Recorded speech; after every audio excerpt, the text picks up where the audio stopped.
po'y tumayo upang ipagpatuloy natin yung pagpupuri at pagpasalamat sa ating Panginoon. Heavenly Father, thank you for this new day, new morning. Salamat po sa gift na meron kaming pamilya at lahat ng pagpapala na ipinagkaloob niyo po sa amin. Salamat po sa mga kadakilaan niyo, Lord, at sa katotohanan na inyong mga pangako at pagsunod sa inyong mga pangako sa amin, Lord. Ito po ay ipinagpapasalamat namin sa inyo, Lord. Salamat din po sa opportunity na makarating kami lahat dito upang makapagpuri at magpasalamat sa inyo, Lord. Salamat po sa dugo ni Jesucristo na hinuhugas sa aming mga kasalanan, Lord.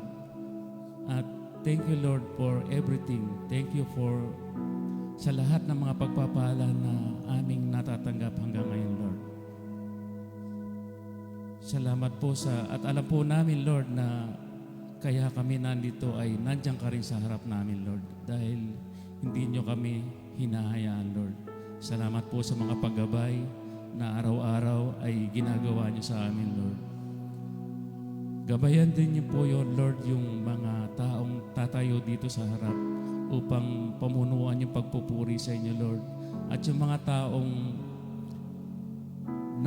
nakaupo, Lord, ay salamat din po sa kanilang buhay at hinihiling po namin na bigyan nyo rin po sila ng wisdom para mas maintindihan nila yung inyong mga salita na i-share ng mga tatayo dito, lalo na ng aming pastor at saka yung aming worship team na aawit at upang magkaroon kami ng koneksyon sa bawat isa, Lord, at sa inyo, Lord. Salamat po sa lahat at yung mga taong papunta pa lang po dito, gabayan niyo po sila at huwag niyo po silang hayaan. Iligtas niyo po sila sa kanilang biyahe papunta rito, Lord. Salamat po sa lahat, Lord, and lahat pong ito ay pinagpapasalamat namin sa pangalan niyo ng Jesus. Amen.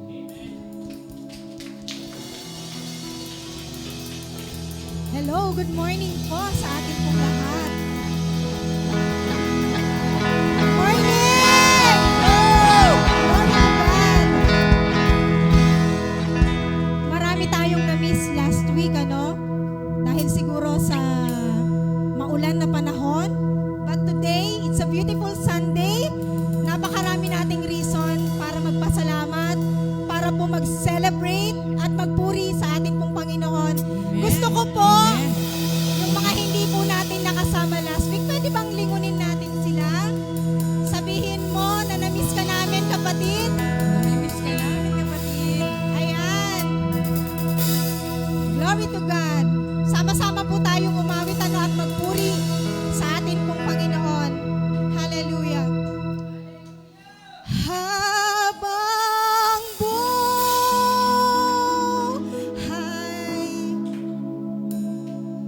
papupurihan ka. Habang buhay, maglilingkod sa'yo. Habang buhay, pag-ibig ko sa'yo iaalay.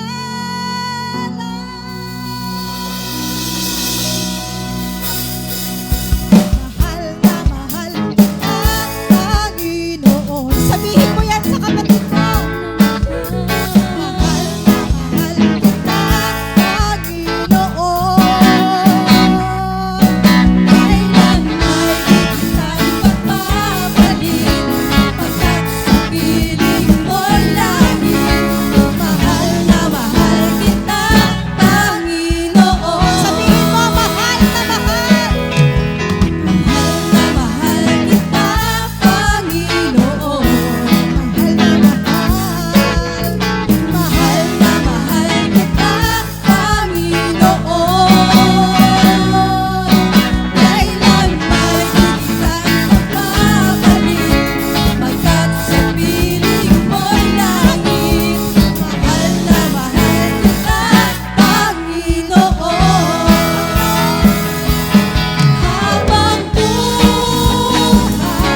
sabay-sabay nagdadalaw sa sayaw at papuri sa'yo. Kamanghamanghang pag-ibig ng panalangin, di karapat na magpalain, ngunit niyaya mo'y limuto. Kamanghamanghang pag-ibig ng panalangin, minahal mo ko, aming itatangkan, pangalan mo, Jesus. Kamanghamanghang pag-ibig ng panalangin, di karapat na magpalain, ngunit niyaya mo'y binuhos. Kamanghamanghang minahal mo lubos, aming itatanghan, pangalan mo, Jesus.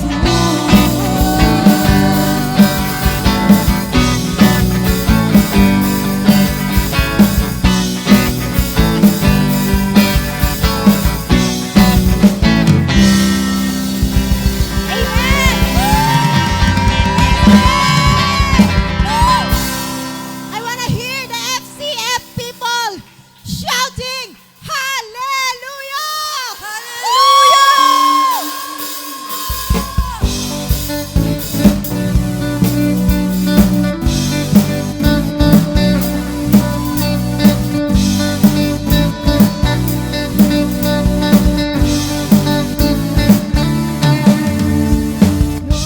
Umaawit, ako'y sa'yo, ika'y sa'kin.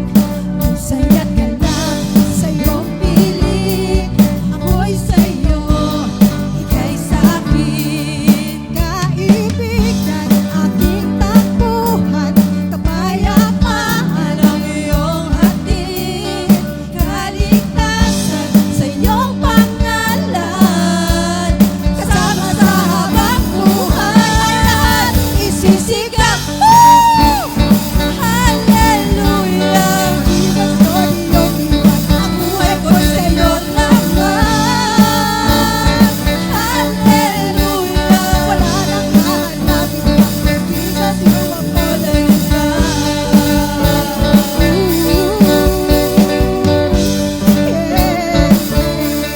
Ang puso ko ngayon'y umaawit, ako'y sa'yo, ika'y sa'kin. May saya't galak sa iyong piling.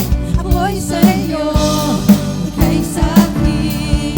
Kaibigan, aking takbuhan, kapayapaan ang iyong hatid. Kaligtasan sa iyong pangalan, kasama sa habang buhay, isisigaw. Hallelujah! Jesus, you're the only one, ang buhay ko'y sa'yo naman. Hallelujah! Wala nang hahanapin pa, Jesus, you are more than enough.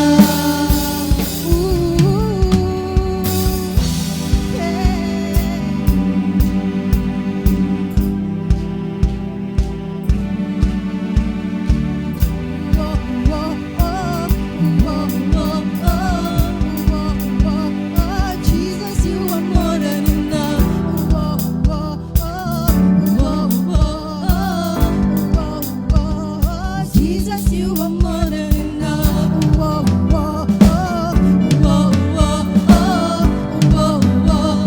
Jesus, you are more than enough. Jesus, you are more than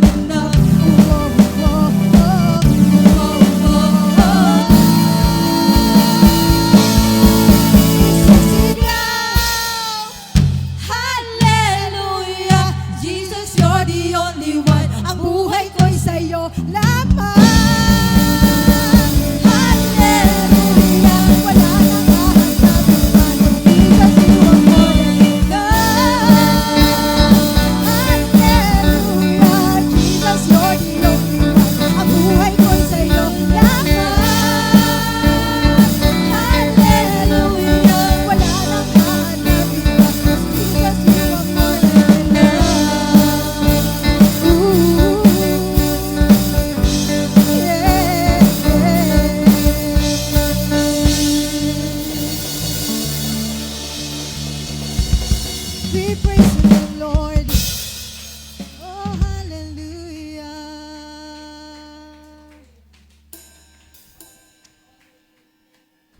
to thank you, Lord, for this morning, for a wonderful day, O God. Salamat, Panginoon. Hallelujah. Sa mabiyayang pag-ibig mo sa bawat isa sa amin na naririto. This morning, Lord God, hayaan mo, Panginoon, na ang aming pong mga puso ay patuloy na magpasalamat sa iyo. Salamat, Panginoon, sa napakalawak, O God, na pag-ibig mo.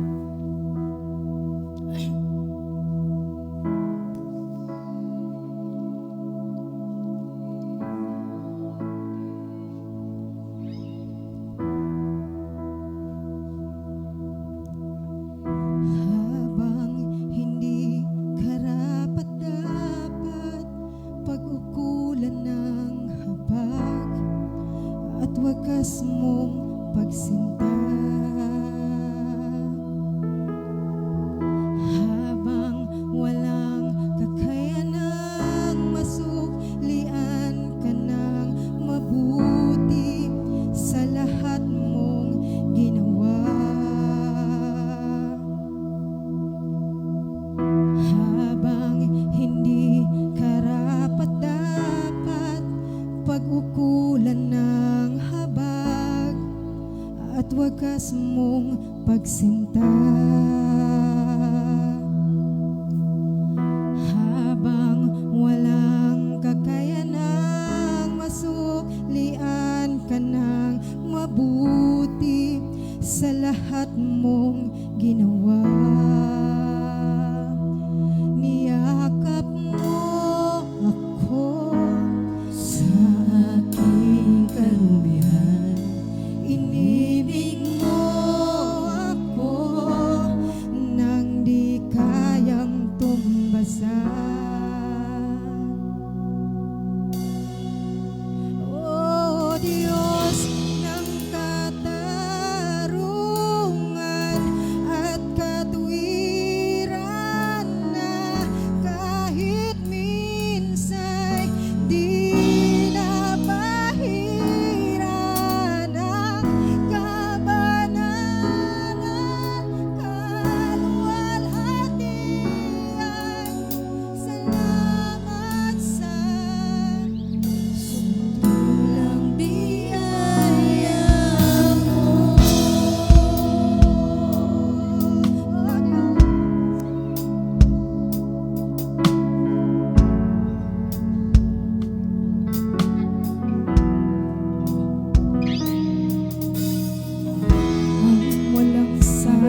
Panginoon, na nagpapasalamat sa iyo.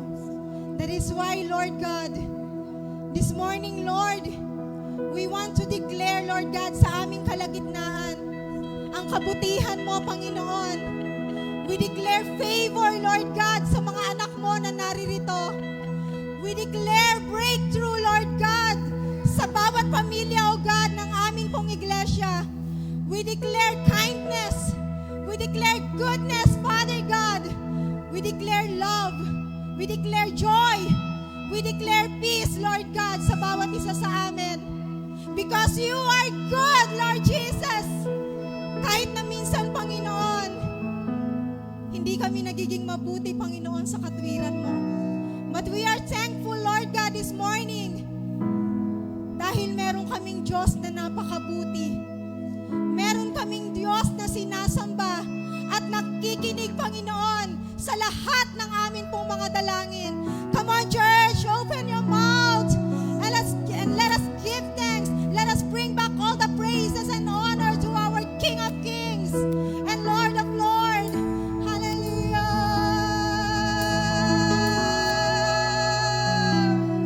Oh, we thank you, Lord. Sige po, buksan natin ang ating pong mga labi.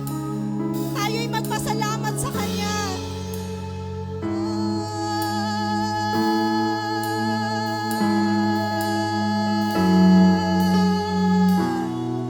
Ikaw ang Diyos,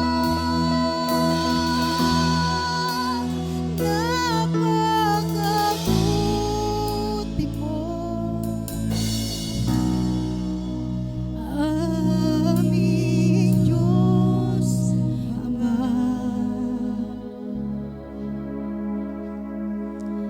Ang iyong likha'y luluwalhatiin ka.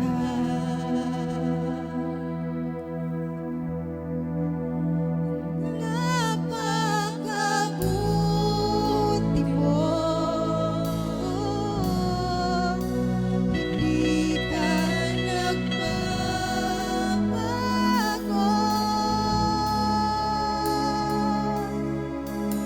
Noon, ngayon, kailanman sa buhay ko'y tapat. May I call Pastor Noel, please?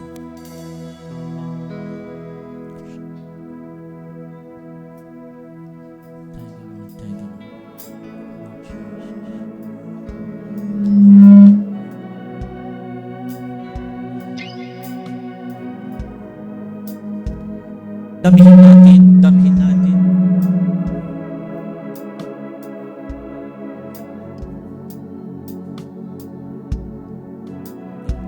Patuloy po natin damhin ang presensya ng ating mapagkalinga, mapagmahal, puspos ng kabutihan na Diyos na ating sinasamba sa mga sandaling ito, habang patuloy nating ninanamnam ang kabaitan, kabutihan, pag-ibig ng Diyos sa buhay natin. Patuloy po nating ilagay sa sentro ng ating puso na wala po tayong pwedeng ipagmayabang sa Kanyang harapan. Hindi tayo pwedeng magmalaki sa Kanya sapagkat lahat kung ano yung nasa atin na tinatangkilik, ito man ay financial, ito man ay pagpapala, ito man ay mga favor or answered prayer, lahat ng ito ay galing sa Kanya. Kaya karapat dapat lang na ibalik natin sa Kanya ang tunay na pagpupuri, pasasalamat. Ang kabutihan ng Diyos ay pinakita niya sa atin nung ibinigay niya ang Kanyang kaisa-isang anak na si Jesus. Hindi niya pinagkait ang Kanyang pinakamamahal na anak. Kung hindi niya pinagkait ang Kanyang pinakamamahal na anak, mas higit pa kaya yung ating mga pangangailangan? Huwag tayong mag-alala, huwag tayong matakot. Huwag tayong mag-alala sa mga bagay na yung mga bagay na hinahanap ng mga tao sa mundo. Ang sabi ng Diyos sa Mateo 6:33, but seek first the kingdom of God and His righteousness. And all of these things shall be added unto you. Huwag tayong maging katulad ng mga tao na abalang-abala sa mga bagay na kanilang gustong makuha. Ang sabi ng Panginoon, bago pa man tayo magsalita, alam niya na yung ating pangangailangan. Sa halip na kayo ay mag-alala, ang sabi niya, unahin mo ako. Magbigay ka ng oras sa akin. Magbigay ka ng panahon. Hanapin mo ang aking mukha. Saliksikin mo ang aking mga salita. Sapagkat nandyan ang sagot sa lahat mong hinahanap. Continually seek the Lord's face. Hanapin natin siya ng buong puso. Talikuran natin ang masamang gawi. Hanapin natin siya ng buong puso. At ang Diyos ang magbibigay sa atin ng sariwang ulan. The latter rain, the former rain will be given to us. Hindi tayo matutuyuan, mga kapatid. Kung tagtuyo sa mundo, sa mga buhay ng mga tunay na anak ng Diyos, walang tagtuyo. Patuloy ang supply. Patuloy ang pagdaloy ng kanyang biyaya, ng kanyang provision para sa lahat ng pangangailangan. Bigyan po natin ng malakas na palakpak ang Panginoon. Hallelujah! Bago tayo umupo, one more time, awitin natin yung napakabuti mo without only the keyboard. Awitin natin yung napakabuti mo. Sabay-sabay, in unity of voice together, let us declare the goodness of God. Yes, Lord. Yes, Lord. Sabay-sabay nating awitin.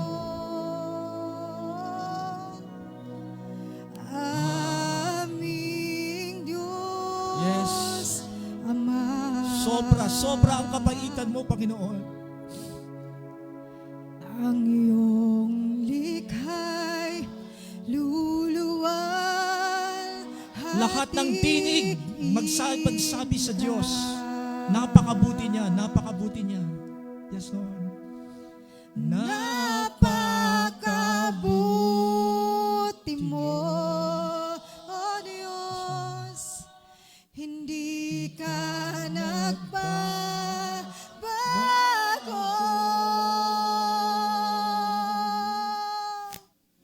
Noon, ngayon, kailan pa man, sa buhay ko'y tapat. Minsan pa, napakabuti mo. Sobra. Yes, sobra, Panginoon. Napakabuti mo. Binuhos mo ang iyong kabutihan, O Diyos. Aming Diyos, Ama.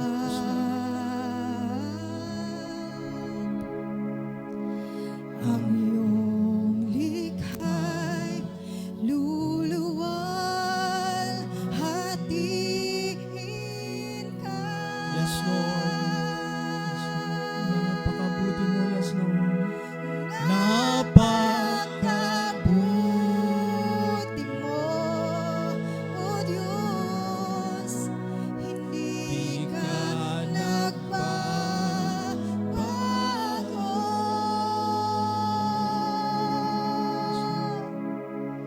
Noon, ngayon, kailan pa man, sa buhay ko'y tapat. Noon pa man. Noon, ngayon, kailan pa man, sa buhay ko'y tapat. O Panginoon, sobra po. Sobra ang kabaitan mo, Panginoon. Yes, Lord. We can feel it in the inside of our Yes, hearts. God. That your goodness is overflowing, O God. We worship you. Umaapaw ang kabutihan mo sa bawat We isa. worship you, Jesus. Oh, napakabait mo, Panginoon.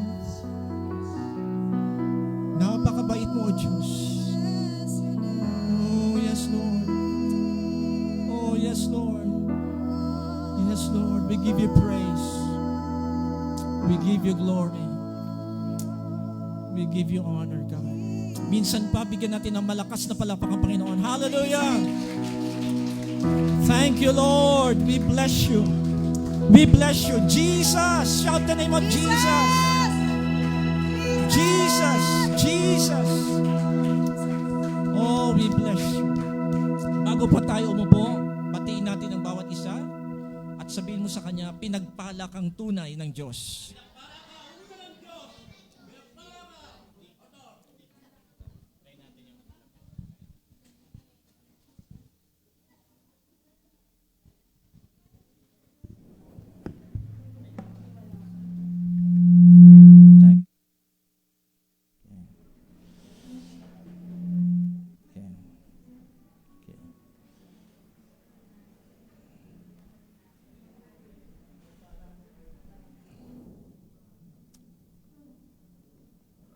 Hallelujah. Wow.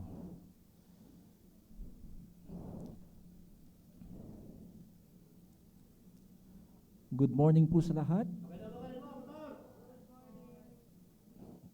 Ibang klase po yung nararamdaman ko po sa ating pagpupuri kanina. Tunay po na umaapaw po ang ating puso dahil hindi natin mabilang yung mga napagdaanan natin na favor sa mga nakaraang linggo.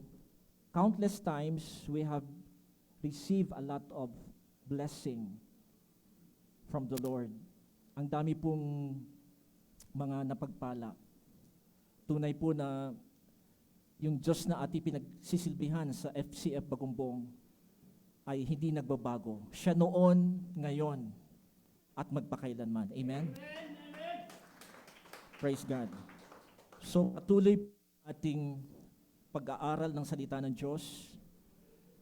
Nung nakaraang linggo ay natapos po tayo dun sa kwento nung isang ketong na pinagaling ng Panginoon. Yun po yung naging topic natin through Pastor Jeff. At doon nakita po natin yung paano po nahipo ng Diyos ang isang taong pinagdidirian. Siya po yung outcast.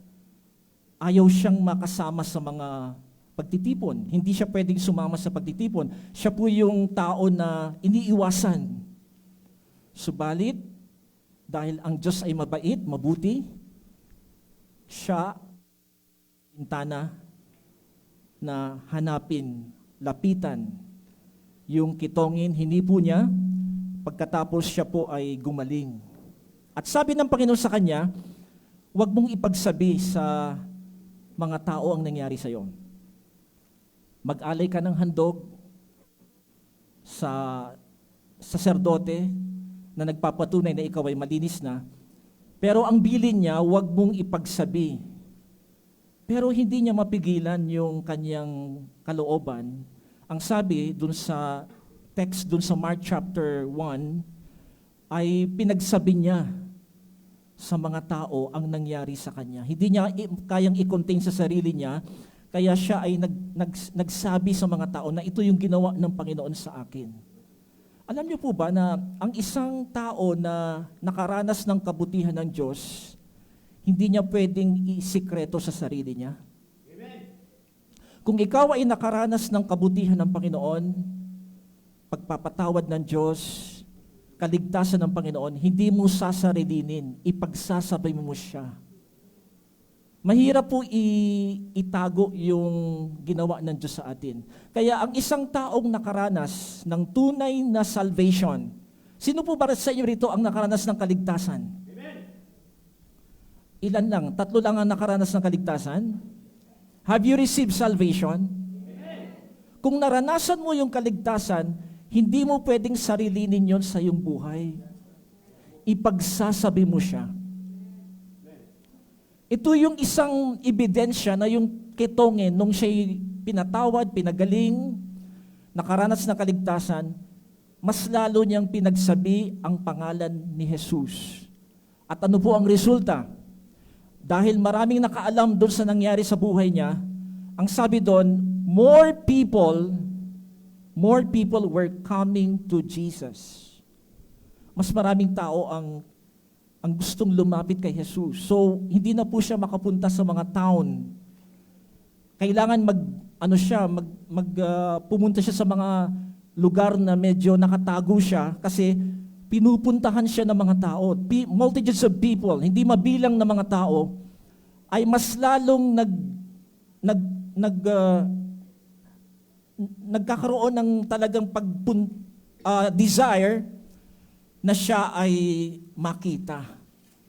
So ano ang ginawa ng Panginoon? Bumalik siya sa Capernaum. At siya po ay pumunta sa bahay. So ngayong umaga, mula doon sa storya, pupuntahan natin yung Mark chapter 2 verse 1 to 12. Kung meron tayong Bible, dito tayo mag-uumpisa mula doon sa nangyaring healing doon sa Kitongin. Pupuntahan naman natin yung nangyaring pagpapagaling doon naman sa bahay. So umuwi si Jesus sa bahay, galing siya sa Galilea, at nung umuwi siya sa bahay, doon pinuntahan siya ng mga tao.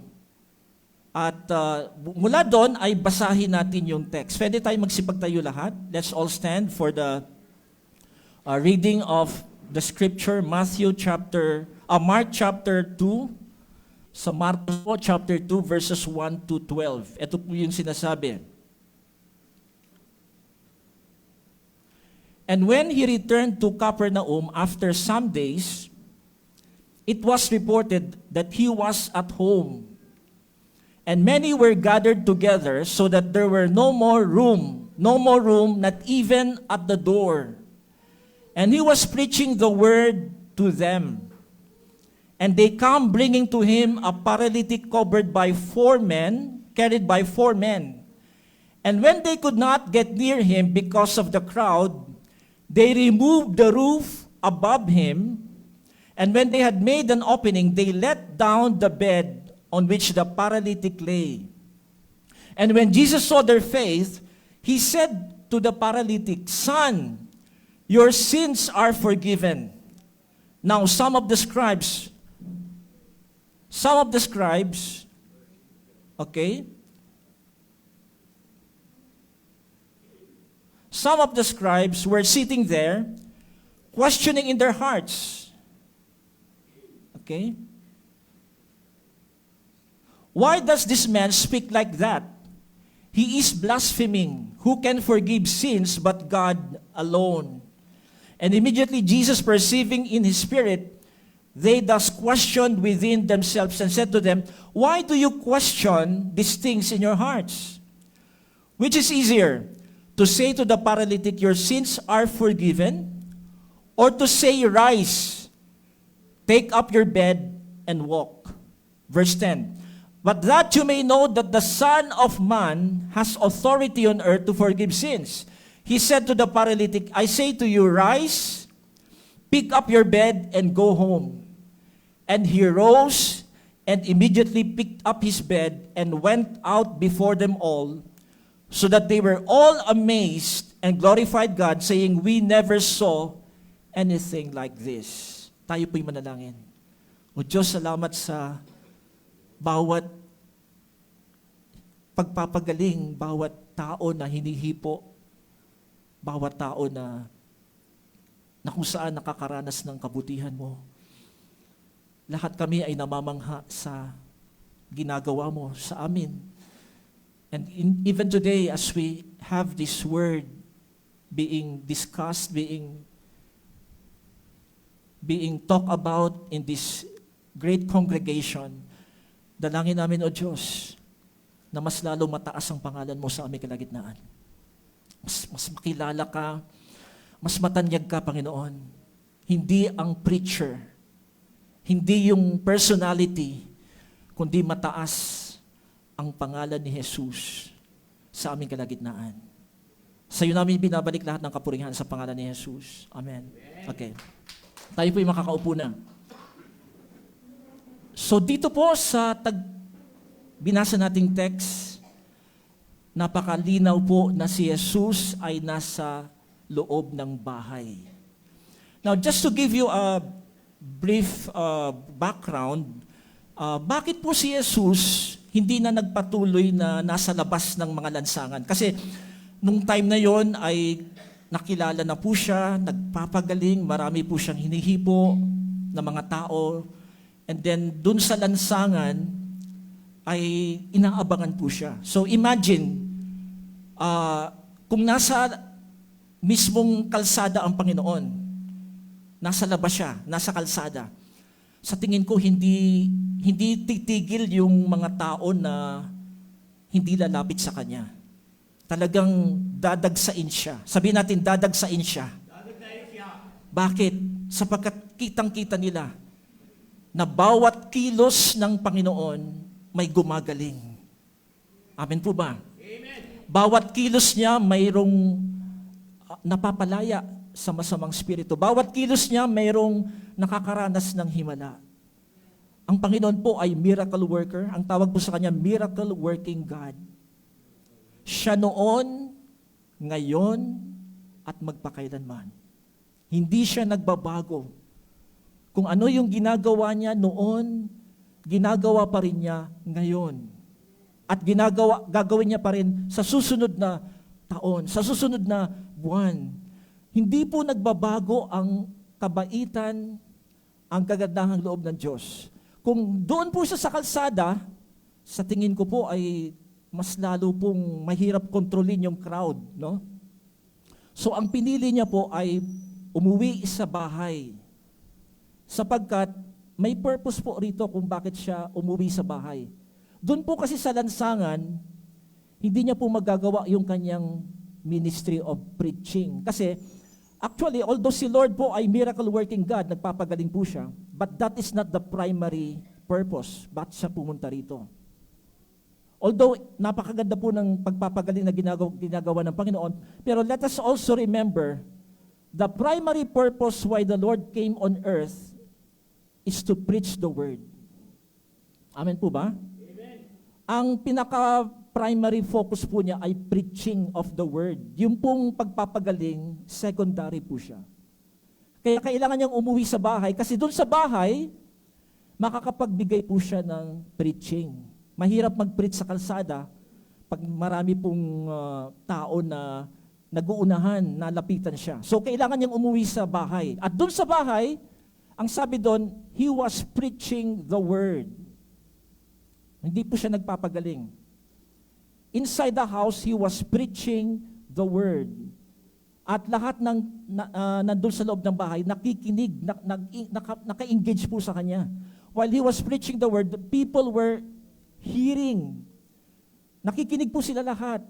Mayroon pong engagement, mayroon pong connection yung mga listener kay Jesus. Habang nagsasalita siya.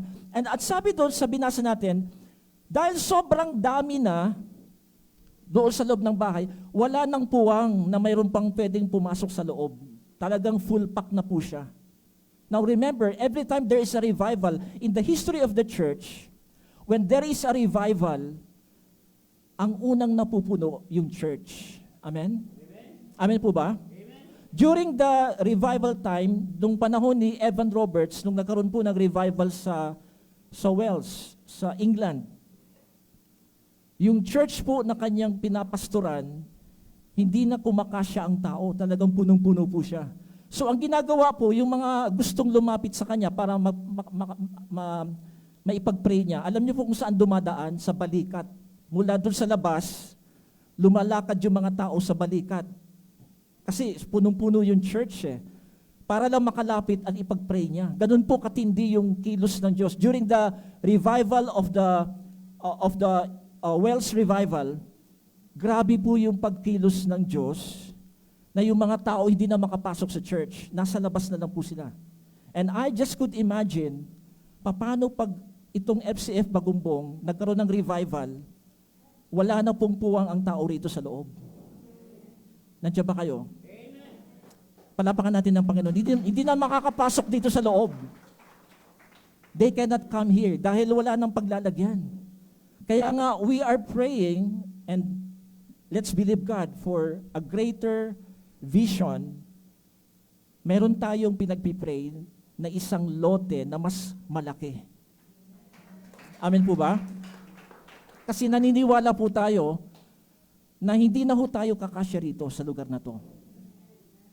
Kaya we are envisioning a greater space. So dito si Jesus nagpipreach at sobrang dami ng tao, fully packed. So ano po ang nangyari? Mayroon pong isang paralitiko na gustong makita si Jesus. At mayroong kaibigan, yung paralitiko na nagdala sa kanya.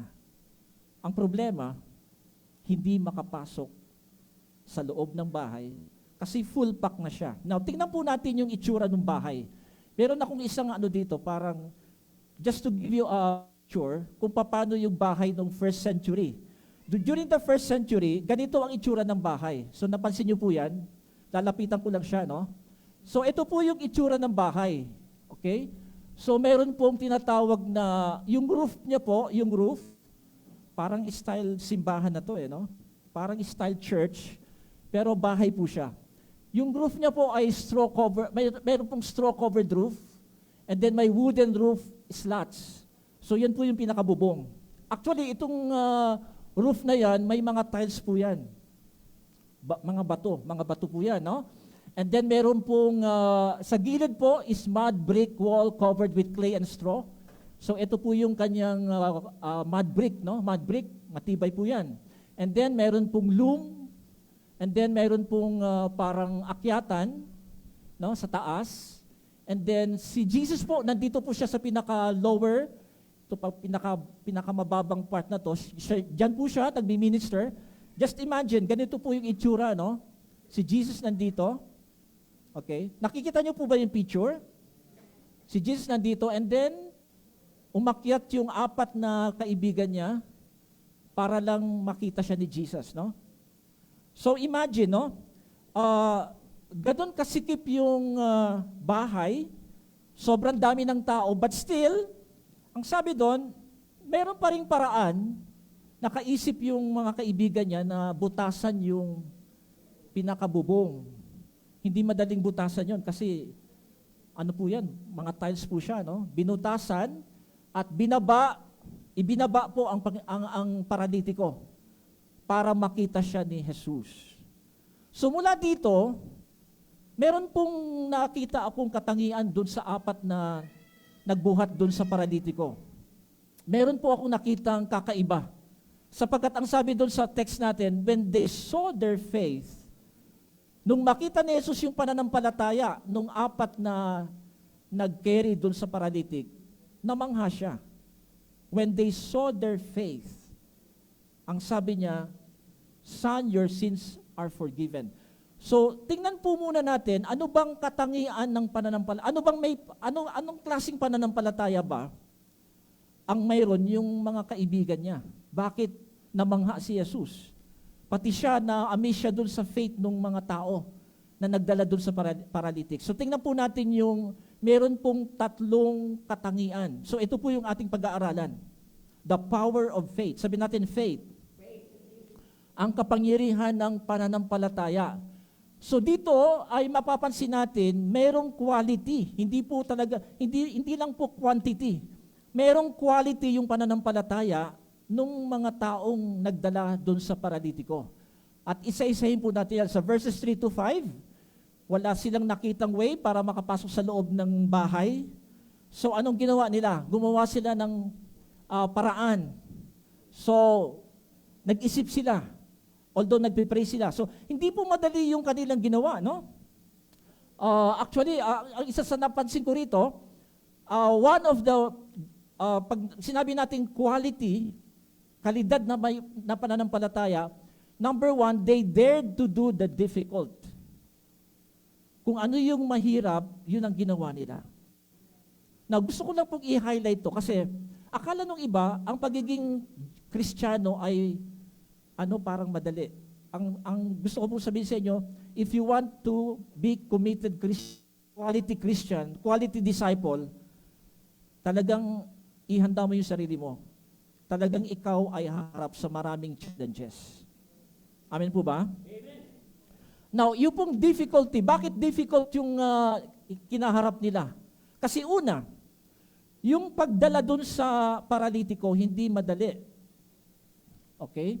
Ang sabi nila, ang pagbuhat daw sa isang tao na dead weight, ang tawag po doon dead weight, patay. Yung kanyang bigat ay hindi po madaling buhatin ang paralitiko. Nasubukan ko na po yan. Minsan po yung aking nanay, nung buhay pa, ay nagkaroon po siya ng problema na totally na disabled po yung kanyang katawan. Tuwing sinasama namin siya, kailangan namin siya buhatin. Okay? At pag binuhat namin siya, although 4 na kami nagbubuhat, hindi pa rin madaling magbuhat. Kasi ang tendency, pag dead weight po, pag patay yung katawan, patay, mas mahirap siyang buhatin pataas. Yung weight ng paralitiko, yung patay na katawan ng paralitiko, mas mahirap buhatin pataas. Kasi imagine, ilan yung, kahit 4 sila, pero mataas yung kanilang aakyatin. Nandyan ba kayo? Mataas ang aakyatin. Mahirap magbuhat ng pataas. Nasubukan niyo na po ba? Alin po ba yung mas madali? Yung ikaw ang magbuhat pataas o ikaw yung pag nagpupul ka na ng pataas o nagpupul ka ng pababa? Yung pababa, madali lang siya. Pero yung pulling up, no, yung ikaw ang magpupull up, itataas mo siya. Mahirap po yun. Napakahirap po yung pag-akyat, pagtaas. Kaya nga po, yung mga paralitiko, na-amaze si Lord. Ang galing naman nila. Na dahil sa kanilang determinasyon, hindi sila nawalan ng lakas loob na dalhin yung kaibigan nila in spite na wala nang mapaglagyan sa loob, wala na silang makitang paraan para mailapit nila sa Panginoon. But yet, they, because of their faith, naisip nila yung mahirap. Mga kapatid, sa pagdadaanan natin bilang Kristiyano sa buhay na to, isipin po natin, hindi lahat ng ating pagdadaanan ay madali. Kung ikaw ay nag-iisip ngayon, ang pagiging Kristiyano ay laro-laro lang, siya, you just go through the routine, na every Sunday lang ako magiging Kristiyano, every Sunday lang ako magpo-focus sa Lord. Nagkakamali po kayo. If you want to be a quality Christian, if you want to have a quality of faith, kailangan handa ka na gawin yung mahirap. Nandyan ba kayo? Mahirap. Bakit? Mahirap po talaga ang maging Christian. Una, you have to sacrifice your time. Yung oras. Yung ipapahinga mo na lang sa bahay, teka muna, binigyan pala ako ni pastor ng assignment, meron pala akong cell group, imimit ko pala sila. So yung convenience mo, na ipapahinga mo na lang sa bahay, gagawin mo yung cell group. Imimit mo yung mga cell member mo dahil it requires, yun ang demand ng pagiging isang tagasunod ng Panginoon. Na yung isa-sacrifice mo, yung time mo para sa sarili mo, ilalaan mo sa iba. Ito po yung nangyari sa mga kaibigan ng leper. Nagpapahinga na sila sa bahay. Komportable na sila. Pero kailangan nilang iwanan yung comfort para lang yung paralytic dalhin nila kay Jesus. Now, ito po yung gusto kong sabihin sa inyo. Gusto nyo bang magpagamit sa Panginoon? Sino sa inyo rito ang willing na magpagamit sa Diyos? Pakitaas ang kamay. Ang isang sikreto o isang prinsipyo na dapat nating tandaan, if you want to be useful for God, kailangan you will let go of comfort. Comfort destroys usefulness. Ang pagiging komportable sa buhay, if you are seeking always of comfort, hindi ka magagamit ng Panginoon. Kasi ang ginagamit ng Diyos, yung mga taong willing to sacrifice. Nandyan ba kayo? Willing ba kayong mag-sacrifice? Yung iba, linggo na lang, hindi pa ma-sacrifice yung oras sa Panginoon Imagine, 7 days, binigay sa atin ng Lord.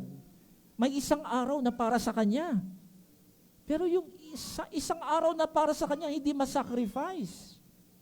They cannot sacrifice even once a week lang po yung hinihingi ng Panginoon. May 6 na araw magtrabaho. May isang araw na dapat ibigay sa Kanya. Amen po ba? Pero hindi ma-sacrifice. Yung iba, hindi lang Sunday. Yung iba nagsasacrifice pa. Mayroon pang third day service. Alam niyo po ba na mayroon tayong midweek service? Amen po ba? Yung iba hindi na kaya. Pastor, hanggang Sunday lang ako. Yun lang ang kaya kong sacrifice. Pero if you want God to use you, gusto mong magpagamit sa Panginoon, kailangan hindi lang Sunday. Amen? Amen po ba? Even midweek service, isa-sacrifice mo. Kasi ganun po talaga ang buhay Kristiyano. Kung gusto mong magkaroon ng quality na pagiging Kristiyano, dapat isipin mo, ano yung bagay na mahirap na dapat kong gawin? The difficult. Kasi pag nasa comfort zone lang po tayo, hindi ho tayo mag-grow. Marami po sa atin, nasa comfort zone lang. Pastor, ang kaya ko lang talaga, 30 minutes lang ang ibibigay ko pag Sunday. 1 oras lang. The rest, akin na yon. No. Pag sinabing Sabbath, Lord's Day, ibigay mo sa Lord lahat-lahat. Amen. Amen po ba? Amen. Ibigay mo sa Panginoon lahat. Huwag mong wag ka magbilang na, Lord, ito yung para sa akin. Ito lang yung para sa iyo. Etong mga kaibigan ng paralytic, they were willing to sacrifice their time. Nagpapahinga na sana sila. Pero naisip nila may isang kaibigan kailangan dalhin kay Jesus. Now imagine, kung ganito po yung magiging konsepto natin ng paglilingkod, lahat tayo magsasacrifice. Every Sunday, meron akong dadalhin na kaluluwa sa Panginoon. Kahit siya ay puntahan ko muna, sunduin ko, basta importante, maisama ko siya sa church. God will bless you. Amen? Amen po ba? Iniisip mo yung, paano ko siya masusundo? Although, yung iba sa atin, ay hirap talaga pumunta rito. Kasi pagpunta mo pa lang dito sa church na to, marami ng sacrifice. Maraming sacrifice. Pero if you are thinking of kailangan magampanan ko yung aking tungkulin bilang isang Christian. Hindi lang ako ang a-attend. Kailangan may madala ako na iba. Naisip niyo po ba 'yon? Na mayroon kang ibang dadalhin tuwing Sunday? Amen po ba? Amen. Now, yun po yung sinasabi na dare to do the difficult. Mahirap, pero gagawin ko. Para sa Panginoon yan Amen? Hindi yan para kay pastor. That's for the Lord. Kahit it requires time, my comfort. Di ba? So, importante yung quality of faith. Nakita ni Jesus. Jesus saw their faith. Naniniwala po ba kayo na mapupuno tayo dito sa church? Naniniwala po ba kayo na ililipat tayo sa mas malaking space? Malaki-malaki? So, hindi lang average size, no? Malaking size. Now, para mangyari yan, dapat tayong mga nandito, isipin na natin yung dapat gawin ko yung mahirap. Amen? Isipin ko yung mahirap na dapat kong gawin. Let's think of the difficult things na dapat natin gawin. Okay? So, pangalawa, they dared to do the unorthodox. Ang naisip nila, hindi yung traditional. Kasi yung traditional, pag inisip mo yung traditional, dapat magkakandak pa sila ng mga committee meeting, no? Paano natin madadala itong paralytic kay Jesus? So mag-meeting muna tayo. Mag-isip muna tayo ng mga methods. Pag-usapan natin yung methods. Actually, maraming bagay na nasa isip nila na pwede nilang gawin, ano? Pero inisip nila yung hindi pa nagagawa. Yung hindi pa siya yung tinatawag na traditional. Pag sinabing traditional, yung paulit-ulit na ginagawa. Di ba sa church natin, meron tayong mga program, paulit-ulit. Kasi pag once na naging program-based yung church, paulit-ulit na lang siya. Pero yung naisip nila, hindi ito yung traditional. Mag-isip tayo ng isang idea na hindi ito yung traditional na ginagawa. Actually, wala pang nakaisip nung naisip nila. Anong naisip nila? Basagin yung bubong. Amen po ba? Amen? Yung naisip nila, basagin yung bubong para dun ibaba yung paralytic. That is unorthodox. Pag sinabing unorthodox, hindi yun yung karaniwan na ginagawa. Actually, hirap yatang magsisirain mo muna yung bubong bago mo maibaba yung paralytic. That's very hard. That's very unorthodox. Pero yun ang naisip nila. Let's do the unorthodox. Hindi na yung traditional.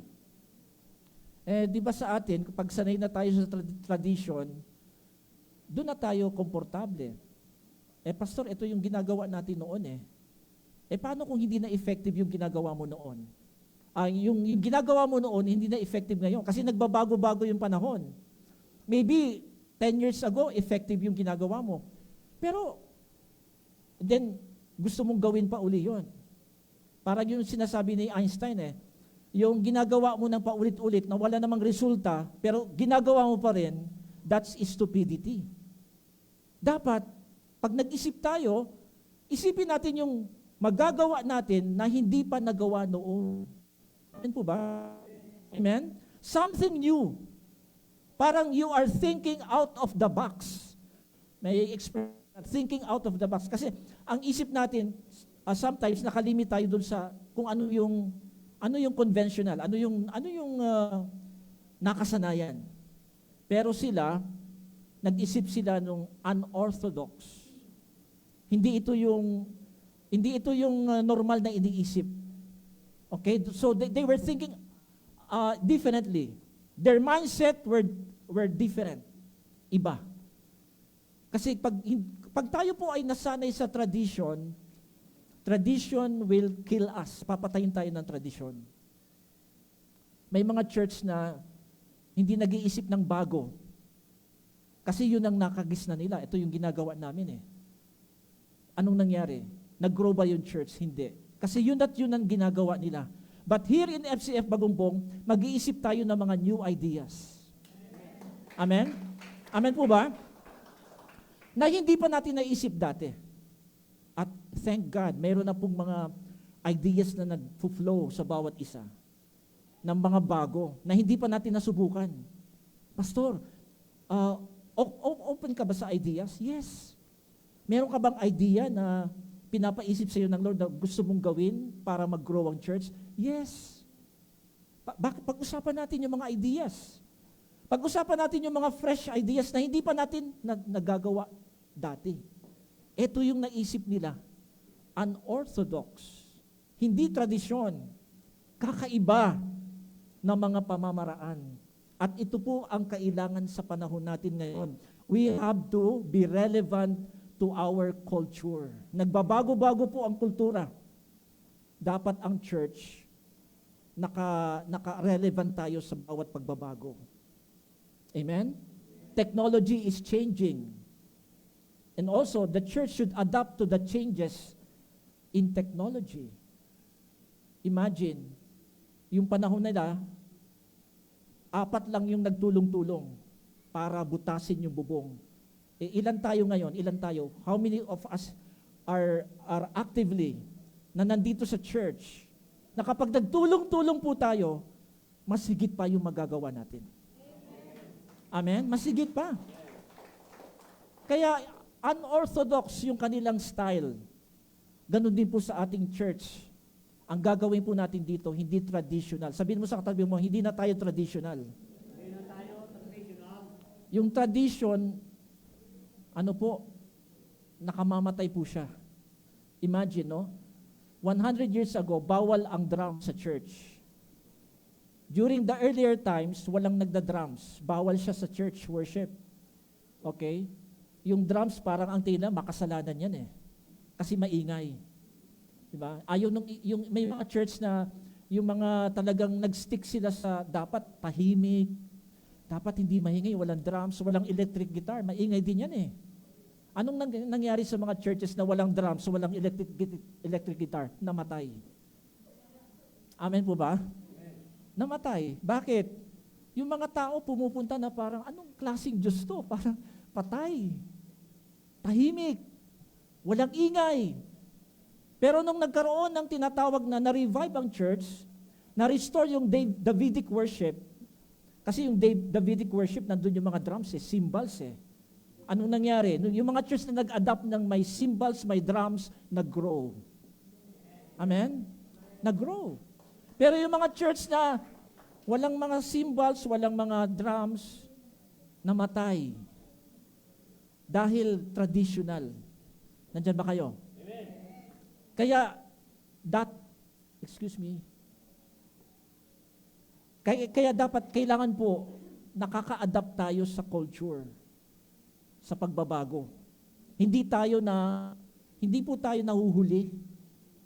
Dapat naka-adapt tayo sa culture para maabot natin yung mga tao. Amen po ba? Kaya dapat, they dared to do the unorthodox. And number 3, they dared to do the costly. Kasi pag inisip mo naman talaga, yung pagbutas ng bubong, mahal po yun. Hindi po mura ang pagbutas ng bubong. Imagine, bubutasin mo yung bubong, no? A portion of the roof. Tiles po yun. Mamahaling bato yun.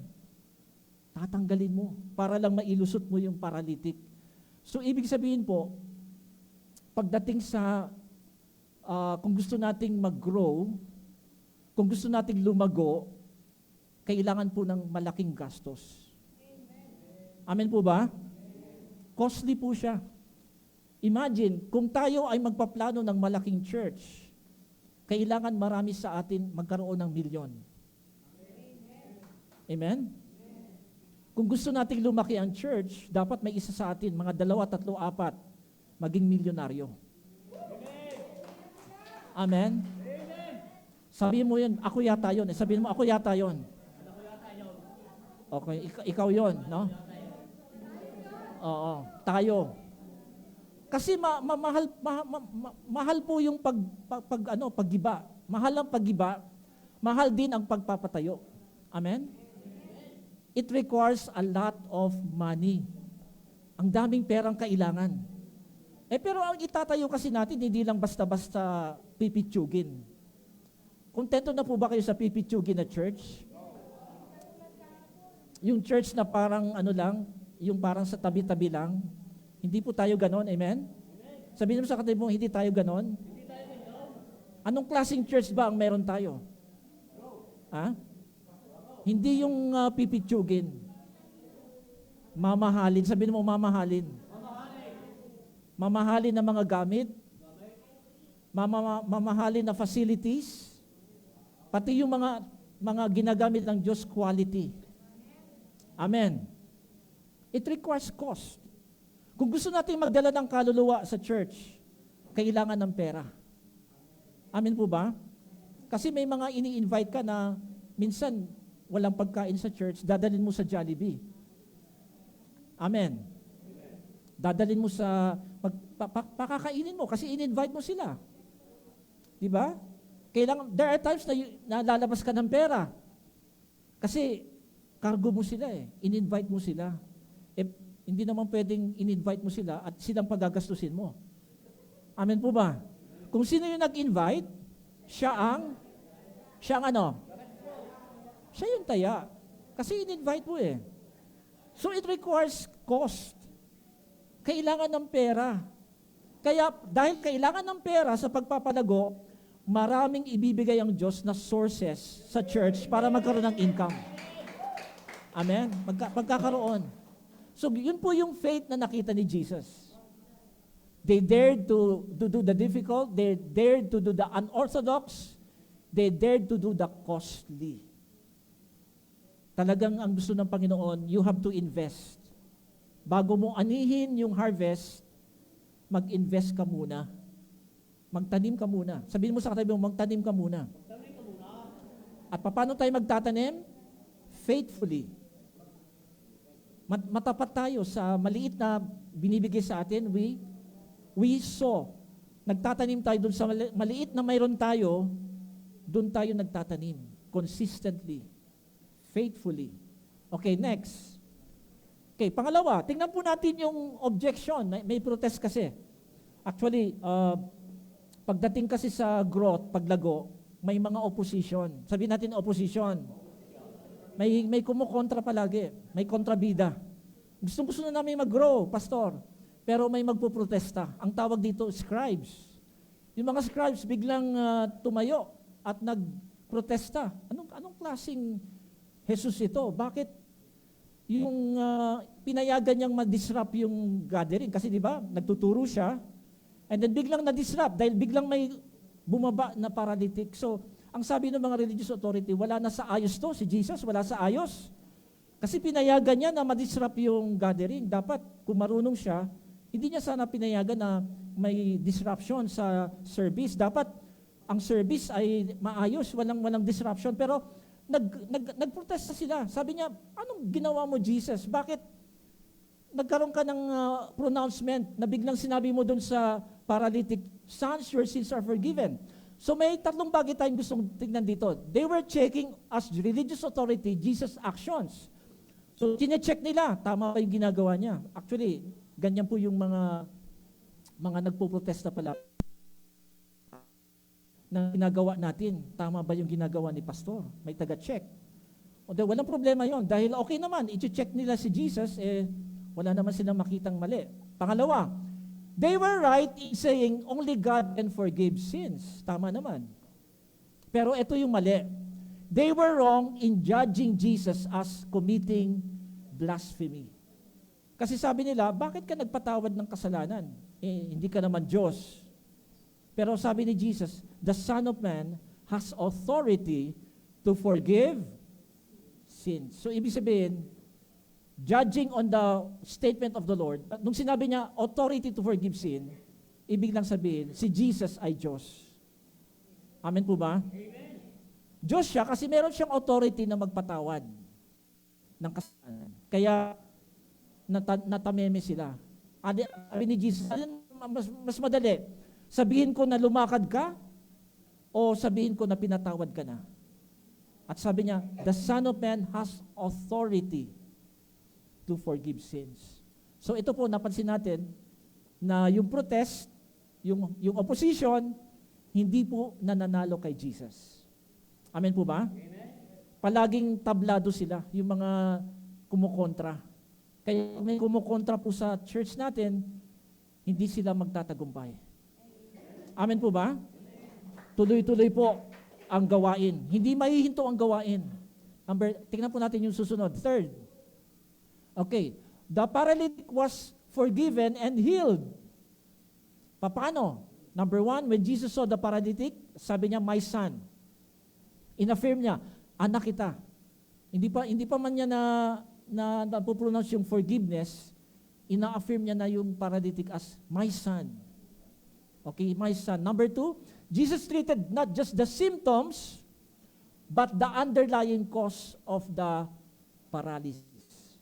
So marami tayong mga sakit na nararamdaman, pero minsan ay, ang tawag po dyan, yung mga sakit natin, meron palang mga ano yan hindi pala, may mga underlying causes na ang nakikita lang natin yung panlabas. But deep inside, mayroong mga emotional, underlying reasons bakit nagkakasakit ang tao. Una, yung stress. Una, yung ang dami nating minsan mga emotional hang-ups na nakikita sa ating physical body. Kaya si Jesus, tiningnan niya muna, ano bang cause? Bakit siya nagkaganito? So ang nakita niya, hindi lang yung paralysis. Ang nakita niya, yung pinaka root cause, bakit siya may paralysis. At ito yung kanyang trinit. Yung po yung kasalanan, sin. Sin is the cause. So he has to address the sin issue, the sin problem. And how did he do that? He pronounced forgiveness. You are forgiven. And then, eto po, anyone can be forgiven and be healed because the Lamb of God was sacrificed to remove the sins of the world. Ito yung good news. Sino man sa atin, lahat ng tao sa mundo, pwedeng maka-experience ng forgiveness, pwedeng maka-experience ng healing. Bakit? The Lamb of God, si Jesus, the Lamb of God, Jesus Himself was sacrificed to remove the sins of the world. Siya yung handog ng Ama. Kaya nung hinandog siya ng Ama, ibig sabihin lahat ng lumalapit sa Kanya, ang magiging benefits noon, pag lumapit sa Kanya, sumampalataya sa Kanya, makakaranas ng forgiveness, makakaranas ng kagalingan. And that's for everyone. Wala po siyang ini-exclude. It's for everyone, lahat po. Kaya napakalawak po ng panawagan ng Diyos dito sa lugar natin. Anyone in Bagumbong, anumang subdivision yan, anyone anyone in living in Bagumbong can come and experience forgiveness and healing. Amen? Tayo pong lahat tayo mo ko. Thank you, Lord. We bless you. Salamat, Panginoon. Thank you, Lord Jesus. We bless you. Lord, salamat sa mga bagay na pinakita niyo po sa text na ito na aming nabasa. We thank you, Lord, na katulad ng mga kaibigan na nagdala sa paralytic, kami po ang mga kaibigan na, yung nakikita po namin sa sarili namin, yung mga friends. We are the friends of the paralytic. Kami yung mga magdadala ng kaluluwa para sa iyo. Kami ang gagamitin mo, Panginoon, para ilagay namin sila sa stretcher ng iyong kapangyarihan at dalhin namin sila sa church. Lord, we will be the people whom you will use. Kami yung mga gagamitin mo. Kami yung mga lalaki at babae na gagamitin mo para punuin ang church. Para ang church ay mapuno na wala nang mapaglagyan at kailangan ng mas malaking space para kami ay maglagay ng mga bagong kaluluwa sa church na ito. Kami po yung mga friends, we are the friends na gagamitin mo. At maraming paralitiko na nasa labas, nag-aantay. Nag-aantay po sila sa labas na sila yung mga tao na lalapitan namin para dalhin sa church. They are just waiting. Nasa tabi namin, nasa paligid lang namin sila, nag-aantay. Hindi nila kayang dalhin ang sarili nila dahil paralitiko sila. They are bounded by sin. They are imprisoned by sin. At kailangan nila ng mga tao na pupunta sa kanila para dalhin sila sa church. Lord, we are here. Nandito kami. Gamitin mo kami, O Diyos. Use us, O God, mightily para madala namin sila sa church. Kami magpapagamit sa iyo. We are here, Lord. Use us. Gamitin mo kami, Panginoon. Thank you, Lord. Thank you, Lord. We bless you. We give you glory. We give you honor. In Jesus' name we pray. Amen. And amen. Praise God. Tayo po'y dadako na sa gawain ng pagkaloob. Okay.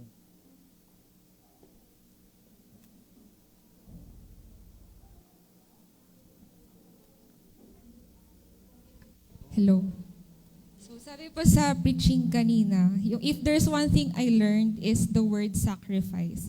So yung foremen, they sacrificed their time, their effort, and their comfort just to bring the paralyzed man to Jesus. Because alam nila na mapapagaling ni Lord yung paralytic man. And the same way in our giving, when we give our tithes, we are sacrificing, not out of obligation, but out of our thankfulness kay God and our faith in the Lord. So as we give, may our hearts be filled with gratitude and thanksgiving, knowing na yung mga tithes and offering na to ang magbibigay ng hope and ng salvation to the people outside of this church. So let us pray. God, we thank you, Lord, for all the good things that you have done in our lives. And today, God, we are giving back all the blessings that you have given to us. We pray, Lord, na mga tithes and offering po na ito ay magamit, Lord, for the expansion of your kingdom. Bless the work of the hands of the people, O God, na nagbibigay, at sa mga tao, Lord, na who are finding a job, O God.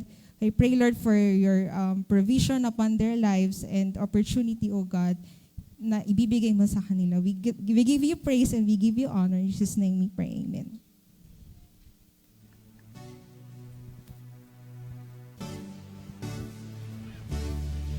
Ang puso ko ngayon umaawi. Ako'y sa'yo, ika'y sa'kin. May saya't galak sa iyong piling. Ako'y sa'yo, ika'y sa'kin. Kaibigan, aking takbuhan. Kapayapaan ang iyong hatid. Kaligtasan sa iyong pangalan. Kasama sa habang buhay, isisigaw. Hallelujah, Jesus, you're the only one. Buhay ko'y sa'yo naman. Hallelujah, wala nang hanap.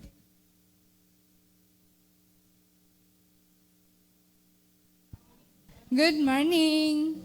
Napakaganda ng ating preaching kanina, no? Thank you, Pastor Noel, sa sobrang nakakatakot na. Nakakatakot na ang darating na pagbabago natin, no? Sa ating church, sa ating mga buhay, and sobrang grabeng wala muna. Para excited ang lahat. So after ng ating service, mag-stay muna tayong lahat as possible. Tayong lahat mag-stay for fellowship. At sa mga naka-attend ng New Believers class, mag-proceed doon sa room na yon para for our third and last session. At sa ating mga youth, say, woo! Patuloy ang ating ating announcement for those who sa mga kabataan natin na isi-send natin for our youth camp. Tawagin natin si Pastor Seth para sige na. Sino pang pwedeng magsalita about sa youth? At sa mga tent maker pala. For tent maker kay Sarah Babes. Tent maker sa'yo, di ba? Lalapit. And so kung ano pang mga additional announcement natin? Sa praise and worship, short meeting daw. Wala ba kayong recruitment? Wala pa. To be announced later for those who want to join sa ating youth ministry. And sa ating midweek, grabe, sobrang ang dami na naming namimiss. Yung mga Thunders, hindi na sila nagmi-midweek. Naiyak kaya kami. So this coming Thursday, we will expect more sa mga kabataan na ma-practice natin na hindi lang tayo every Sunday magkikita-kita. Instead, meron pa tayong every Thursday. And for this coming Saturday, first Saturday ng November. Sabihin natin, first Saturday. Gusto kong mag-join sa prayer and breakfast. Dito, 7 o'clock ba yun? 7 o'clock dito sa ating sanctuary. Every first Saturday lang. And ang gagawin natin dyan is more prayers and trainings sa ating mga marami tayong gawain dito. Kaya we pray na lahat tayo ay mag-join. And isa pa, Ilang araw na lang, Pasko na. So, ilang araw na lang, Pasko na. So, we will pray and we will bring our loved ones. No? Mag-start na tayong magdala ng ating mga, hindi kaaway, ating mga kaibigan, ating mga mahal na mga kaibigan, kamag-anak, dadalhin natin dito. Just like doon sa ating teaching kanina. It needs sacrifice, it needs na kailangan natin silang sunduin, needs natin silang ilibre for His glory. So yun lang po, lahat magstay, may masarap na pagsasaluhan natin. Anong pangalan ng pagsasaluhan natin? Lechon. Okay. Thank you.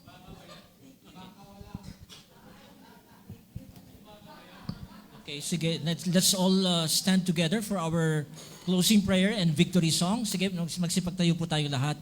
Oh God, salamat. Salamat, Panginoon, sa iyong salita.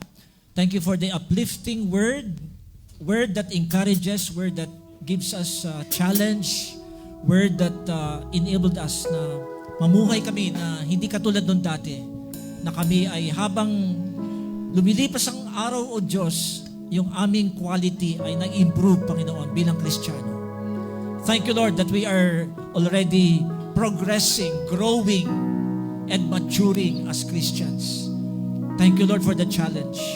And right now, we are careful to bring you back the praise, the glory for what you will be doing in us and through us. In Jesus' name we pray.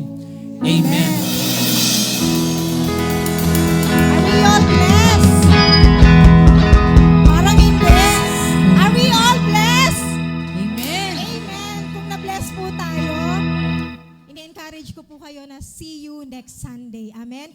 Kung kaya po nating magdala ng mga kapatid pa natin na hindi pa po nakakakilala sa Panginoon, let's bring them dito po sa FCF Church.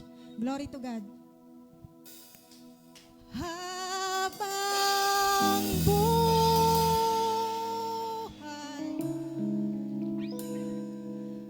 papupurihan